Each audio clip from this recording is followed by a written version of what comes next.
Hi, my name's Scott McQuaid. I'm Senior Sales Support Engineer for Large Production Systems in the XVS Switcher lineup for Sony Electronics. Today I'd like to talk about the XVS switchers. No matter the size or configuration of your room, we can help you spread your message further and with clarity and ease. We have an extensive, flexible, and proven product lineup to meet your needs not only today, but into the future. Today we'd like to add into the XVS lineup with the new XVS-G1. This is a new compact switcher frame, 12G SDI interface, standard 24 by 12 in both HD and 4K. There's a new hybrid technology within the processor that we're using. It's a combination of hardware and software. We have a CPU for system management control and user interface, FPGAs for high-end video processing, MEs, and keyers. And we have a GPU option board, which can give you a clip player, 3D digital effects, and some extra keying capabilities through the GPU. The G1, in a compact frame, can meet all the needs of your service productions. Reliable XVS feature sets, flexible ME configurations. On a G1, I can have an ME that has 0 keys, 2 keys, 6 keys, 4 keys, or 8 keys. Any one of those is a choice. I have ease of use. We can keep your same show look no matter what level of operator you have operating the switcher that day. Sony's very famous for that. And we have stylish new control panels. There's a lot of flexibility built into the G1 also. New web-based menu GUI. There's a hard menu. You have a computer hooked up to the system, and then through a browser interface, I can call up the menu system. It's user-friendly. There's less menu layers, and you can even do Wi-Fi. If you generate a wireless signal, you can get it to a tablet, either an iPad or a Microsoft Surface Pro. There's touchpad operation for a touchscreen monitor, and it's an intuitive menu tree. If you have experience with Sony menus and the MVS or XVS switchers, this will be an easy transfer over with how they operate. There's also 4 new control panels. These are all one-piece compact control panels, and I have a 1-row 16 or 24 cross-point button panel, and then we also have a 2-row 16 or 24 cross-point button panel. These are whatever size control room you have. You can use either one you want, and you can also have 2 of these hooked up to any one processor at any one time. So if you talk about the GPU option on the G1, once you have the GPU option installed, you then can have a license key to activate an internal clip player. 4 channels in HD, 2 channels in 4K. They're internal switcher inputs. They don't take any inputs away from your external inputs. A clip playing back on there can be up to an hour long, and I import those clips from the computer or network interface. We can also have multi-caption or still logo keys. These are keyers that I can add to an ME that I can then use the GPU memory function for a still video and key to do keys with. 3D digital effects, so 3D Z-axis rotation and page turns is another option for the GPU. And the G1 does come standard with 2 multi-viewers, but I can enhance those through the GPU option to include audio meters and a clock, all right? So now I'd like to go into a little bit of a demo.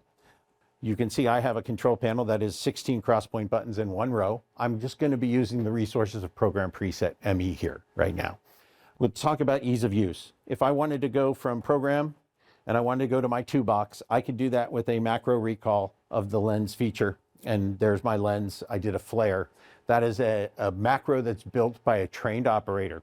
And I can recall it from this pad or from this pad anywhere on the switcher, really. I can recall that. But I do have to have somebody that is trained to build it and do that. What if I had an operator today who was just a volunteer? I was going to teach him how to mix video and do the show, but I want to keep some of the same look and use that lens flare where I need that transition. Well, the first thing we would teach that operator would be, you can do a mix. And I'm mixing and using the fader bar or auto trans, right? And I preset where I want to go, and then I can do auto trans again, right? And then I can cut. Or I would teach him wipes. If I go to mix, right next to mix is wipe, and I can do a wipe back and forth to whatever source I want. Auto trans will do the wipe again and go back to mix, okay?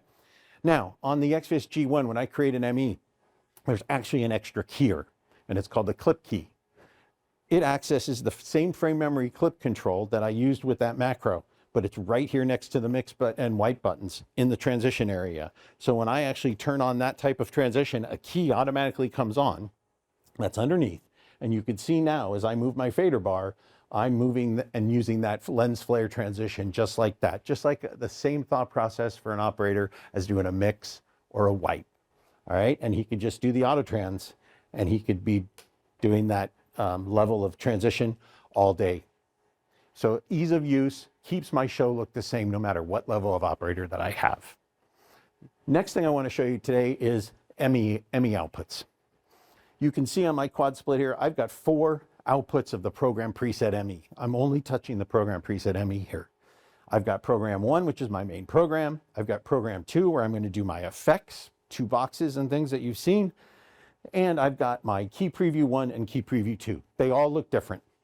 They can all have different features on them. I can do iMags with key preview 1. I can do aux feeds as ISO cameras and keyers on key preview 2.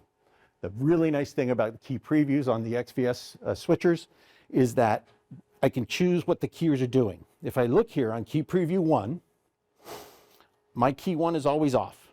My key 2 and 3 are always off. My key 4 is always on. That's what I see on the XVS logo fly. That's key 4. It's always on. I can turn it on my main program feed by turning it on my control panel, and now it's on my main program feed also. But even if I take it off there, it's still on the key preview. The other thing I can do with key previews on the keyers is link them. So key 8 is actually linked on key preview 1. What's that mean? Well, if I turn it on my control panel, it comes on that feed. Notice it did not come on my main program feed because I didn't include it there. So I have highly programmable outputs of program preset. You can see here I've got 4 of them and they're all different. My second key preview has different keyers associated with it. If I needed them all to be the same, I would just go to program 1 and 2 on my control panel and recall a snapshot. Now they're all the same. If I need to, when I need to go back to do the split and the different feeds, I can recall a snapshot and now they're all back to being split and all the different feeds. So again, just with program preset, I can be feeding 3 different types of programs out. And I'm not even talking about ME1 or ME2, which also have the same ability. So high-end XVS feature sets, standard, operational features that make it easy for any level of operator. The XVS-G1 completes the XVS lineup and will move you into the future. Thank you very much for your time today.